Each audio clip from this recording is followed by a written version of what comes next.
નમસ્કાર દર્શક મિત્રો, પ્રાઉડ ટાપી ન્યૂઝમાં આપ સૌનું સ્વાગત છે। મુંબઈ ખાતે રહેતા અમૃતલાલ ચેપારામ પરમારની સોનગઢ પાલિકા બજાર ગ્રાઉન્ડ ફ્લોર પર દુકાન આવેલ છે। જે દુકાન અમૃતલાલ પરમારે કોઈ પણ પોલીસ સ્ટેશનમાં કે સક્ષમ અધિકારીને જાણ કર્યા વગર જ ભાડુઆતને ભાડે આપી દેતા જાહેરનામાનો ભંગ કર્યો હતો। જાહેરનામાનો ભંગ કરવામાં આવતા તાપી જિલ્લા એસઓજી પોલીસ સ્ટાફના માણસોએ સોનગઢ પોલીસ મથકે ફરિયાદ નોંધાવી હતી। સોનગઢ પોલીસે ગુનો નોંધી આગળની કાર્યવાહી હાથ ધરી છે। વ્યારા પોલીસ સ્ટાફના માણસોને ખાનગી રાહે બાતમી મળી હતી કે જયસિંહપુરા ગામના કલ્યાણ ફળિયા ખાતે રહેતી શોભનાબેન વીરસિંહ ચૌધરી ગેરકાયદેસર રીતે ભારતીય બનાવટનો દેશી વિદેશી દારૂનું વેચાણ કરે છે। જે બાતમીના આધારે શોભના વીરસિંહ ચૌધરીના કબજાની દુકાન પર રેડ કરી હતી, ત્યારે ત્યાંથી ભારતીય બનાવટનો ઇંગ્લિશ દારૂનો જથ્થો મળી આવ્યો હતો। જો કે શોભના ચૌધરી સ્થળ પર મળી આવ્યા ન હતા, જેથી તેને વોન્ટેડ જાહેર કરવામાં આવેલ છે। વ્યારા પોલીસે આ અંગેનો ગુનો નોંધી આગળની કાર્યવાહી હાથ ધરી છે। સોનગઢ ખાતે રહેતા રિંકેશ રાકેશગીરી ગોસ્વામીની માલિકીની દુકાન સોનગઢ પાલિકા બજાર ગ્રાઉન્ડ ફ્લોર પર આવેલ છે।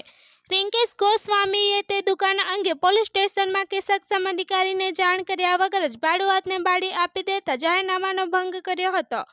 જાહેરનામાનો ભંગ કરવામાં આવતા તાપી જિલ્લા એસઓજી પોલીસ સ્ટાફના માણસોએ રિંકેશ ગોસ્વામી વિરુદ્ધ પોલીસ ફરિયાદ નોંધાવી હતી। સોનગઢ પોલીસે આ અંગેનો ગુનો નોંધી આગળની કાર્યવાહી હાથ ધરી છે। અખિલ ભારતીય વિદ્યાર્થી પરિષદ સોનગઢ નગર કારોબારી અને arts and commerce college Songadh campus કારોબારીની ઘોષણા કરવામાં આવી। નૂતન દાયિત્વની ઘોષણામાં એબીવીપી પ્રાંત સહમંત્રી પ્રયાગભાઈ ચૌધરી, એબીવીપી પ્રદેશ જનજાતિ કાર્ય સંયોજક તાપી જિલ્લા સંયોજક હિરેનભાઈ ચૌધરી, એબીવીપી પ્રાંત કારોબારી સદસ્ય પિનલભાઈ ચૌધરી, વ્યારા નગર મંત્રી દીપ્તેશભાઈ ગામિત અને સ્થાયી કાર્યકર્તા વિશાલભાઈ પટેલ ઉપસ્થિત રહ્યા હતા। વાલોડ તાલુકાના બાજીપુરા ગામની સીમાથી પસાર થતા બારડોલીથી સોનગઢ તરફ જતા નેશનલ હાઈવે નંબર 53 પરથી ટ્રક અને કન્ટેનરમાં કતલખાને લઈ જવાતા પશુઓ સાથે 4 ઇસમો ઝડપાયા હતા।